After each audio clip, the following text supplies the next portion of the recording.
Hello, we're going on to part 2 now of this image, and I'm going to show you a couple of techniques how we can tidy some little pieces up on this image. Now, when we're working on an image, maybe to tidy it, or we're going to make adjustments directly to the image, what we don't want to do is destroy the original image here that we've got. So what we do always is make a copy of this image. So the way we do this, my background layer is highlighted there because it's the only layer there. I'm going to go up to the menu Layer and then Duplicate Layer, and I'll click on that. Now it asks to duplicate background as a background copy. We will do that, and it says the destination is the document of pigeons, which is the document we're working on, so that's fine. I'll just press OK. You can see now in the layers panel a second layer has appeared, and it's an exact duplicate of the original. Now this is what we're going to call a destructive edit. It doesn't mean we're going to throw it up and chuck it in the bin. It just means that we're going to work on it and the original image is going to be changed or destroyed. We can work back on that if we need to, but there shouldn't be an issue with this one. I'm going to get a tool called the zoom tool here. There is the magnifying glass, and I'll click on that. If we look to the options bar, we can zoom in and zoom out. We can press either button to do the zooming in or zooming out. And if I click on the zoom there, just click once, I can zoom in. You can see these little steel bolts there. I'm going to show you how we can remove one quite easily. Now if you wanted to carry on further and do them all, you can do, but I think they're part of the architecture, so I'm going to leave them. I'm going to take one away, but I will actually leave it at the end. I'm going to use now the spot healing brush tool, this one here. I'll click on that, and you can see there's a circle appear where the cursor is. This is a brush. We can change the options for the brush in the options bar here. Just here is the sizing of the brush, and there you can see there's a size. Mine's saying 125 pixels. I'm going to change that down a little bit. I'm going to about 60 pixels there. Hardness, now your hardness may say 100%. This means it's a solid hard brush. If we turn the hardness down to 0%, we get a soft brush like an airbrush, and this is good for spot healing because we need it to blend in around the area. We won't change the spatial or the angle. I do go into those in my course.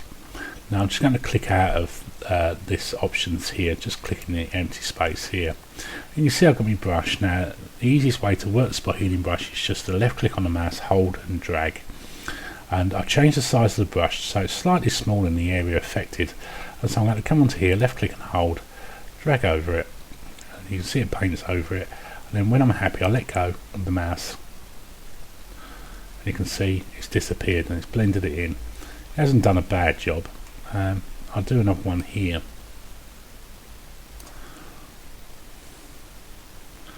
Now it's not doing a bad job, but it could be better. I would use another tool for this to blend it in a little better,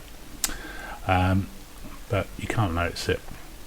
Now if you do make a mistake or you want to step backwards, you can go to Edit, Undo Spot Healing Tool, or Toggle Last State.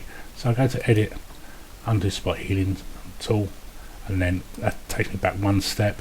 I'll do it again, and this will take me back to the point where I started. So there you go. So if you do make a mistake, you can go to the undo or the redos. I'm going to leave them there though. Now the next piece I want to show is how to sharpen this image. If I zoom in, I'll get a zoom tool and just zoom in. Coming in close, it's not that sharp. Number of reasons for this, because it's taken on a camera phone. I haven't got the lenses like it would have on a DSLR, but we can still make this sharper. So what I'm going to do, I've got the zoom tool on it. I'll go back to the options bar here, you can see fit screen, and this will take me back to the main image. What I'm going to do first, I've got these two images here. I'm going to flatten it down to one. So I'm going to go to Layer, Flatten Image. So I've just got this one layer because I need to make another correction to this just before I sharpen this. Now this was taken on a camera phone, and for people who do use camera phones, the image sizing is a little different. I'm going to explain it now. So I'm going to change my image sizing on this. I'm going to go to the menu image size, and this will open up the image size document. You can see the image size size of the document is 19 meg. Now the width and the height of this is 47.889 inches by 26.75 inches, and the resolution of this was 72 pixels per inch. Now normally for a DSLR it will be set to 300, sometimes it's set to 240, so if you've got a DSLR set to 300 ppi. If it's set to 300 ppi is for print work, so you get a high resolution on the print and it looks sharper and clearer. The reason why the camera phone is set to 72 ppi because a lot of people use Instagram or Pinterest or Facebook, and the resolution is lower so you can upload the files quicker. But if I wanted to print this out, it wouldn't look so good. Also, the width and the height is too big for print, and we'll need to scale it down anyway. Now if your resample method is checked, make sure you turn this check off. Now with the resample method checked, you can see the width and the height are linked together, so if I change one of these, the other one will change, and the resolution is unaffected. I need to turn the resample method off because I want to affect the resolution here to affect the width and the height, because what I want to do is compress this image down and it will sharpen it up slightly. So I'm going to change that from 72 to 300. When I do that, you can see the width and the height has changed to 11.493 inches to 6.42 inches. And what I do now is press OK. Now the image has shrunk slightly, which is good. So now I'm going to go to fit screen, and there's the image once again. Now I want to show you a sharpening technique. I do this when I teach, when I go into companies or in the training centre. I work in London, and I show them a sharpening method. Now there is the method Adobe uses, which is the unsharp mask, and there's a method that everybody else uses or professionals use. And the way we're going to do this one is, first of all, we have to make a copy of this background. So I'm going to go to layer, duplicate layer, and just for reference I'm going to call it sharpen, and I'll press OK.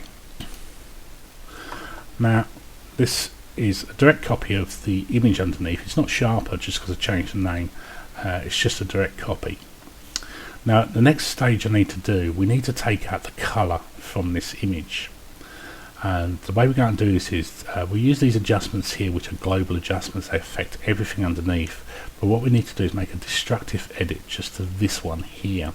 So I need to make an adjustment directly to this one, and the way we do this is go to the menu image adjustments. I'm going to come down on the adjustments down to desaturate. This will just take the colour out of the image, so it's a grayscale image. As you can see, it's taken all, it stripped out all the colour, which has got this black and white or a grayscale image.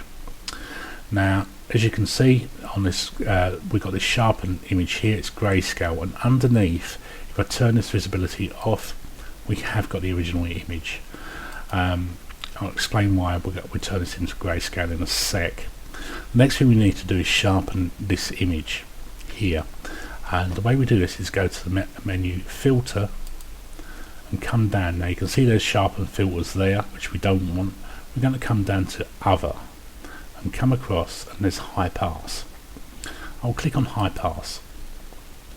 Now what happens is with high pass, you can see a box appears and the image grays out. We have a loop box here where we can look around the image and see what's happening. And underneath here there's a radius. Now yours may say, on open, it may say 10 pixels. Yeah. Now what high pass is, it's not a sharpener as such, it's a contrast. It works on the contrast of the image. What the high pass does, when we put this radius in here, I'm going to set a radius to 2 pixels. this expands the image out by 2 pixels either way, so left and right, up and down. Now we want to work on the contrast of the image, which is the edges, and if we do that, it gives the illusion of the image being sharpened.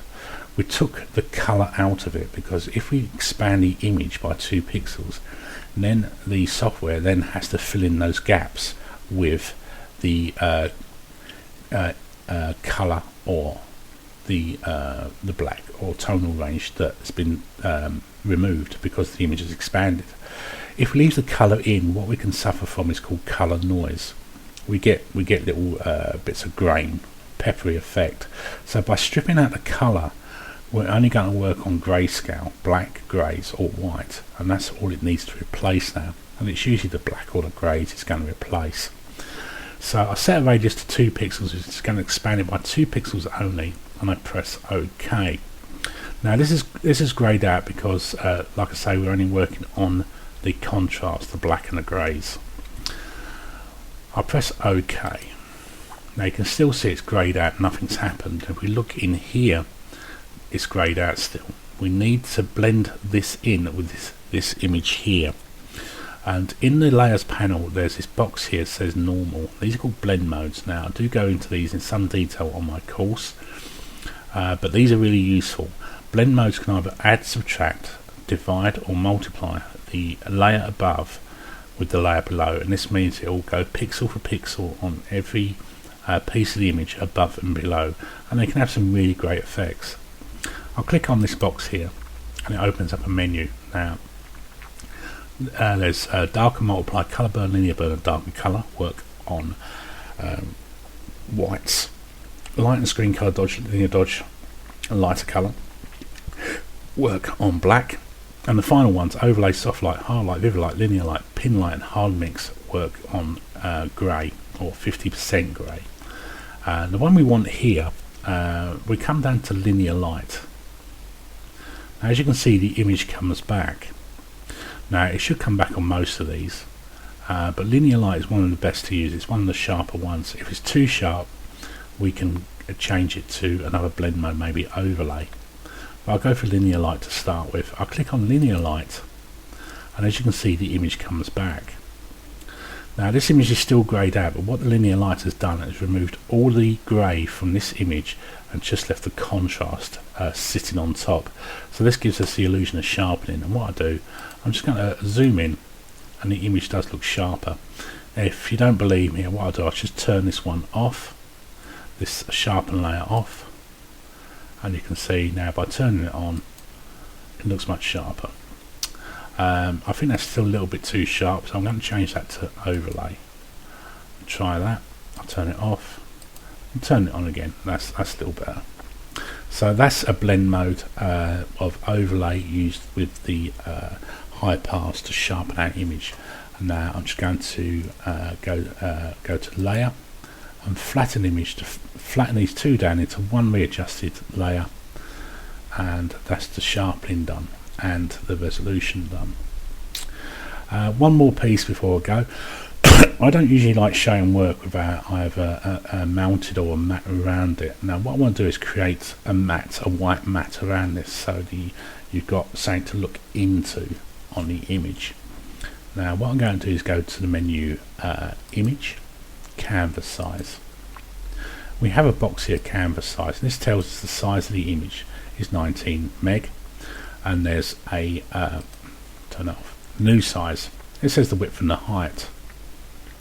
Now here we can change the canvas size where the image is sitting on the canvas, but the canvas can be extended around it if we need to.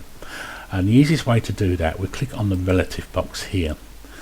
This will zero out the two numbers, and then we can put an extension to the canvas around the image. And what I'm going to do is put 2 inches in each of these, and the canvas extension color there is white. I can click on there, so if you did want a white, black, grey or other, if you click on other, it'll open up the color picker box where you can pick an extension color. I'll cancel that because I want white.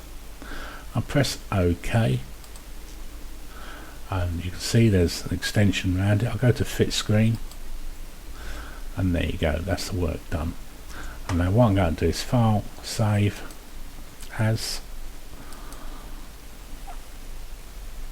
I'll call that Pigeons 2 because we did the sharpening, the resolution and the canvas extension colour. I'll press Save and maximise on the quality to 12, press OK, and that's the job done. So that's the first one. I'll work on a couple more images to show you, but these are the basic techniques you need to use to create some fantastic images and see your work highlighted.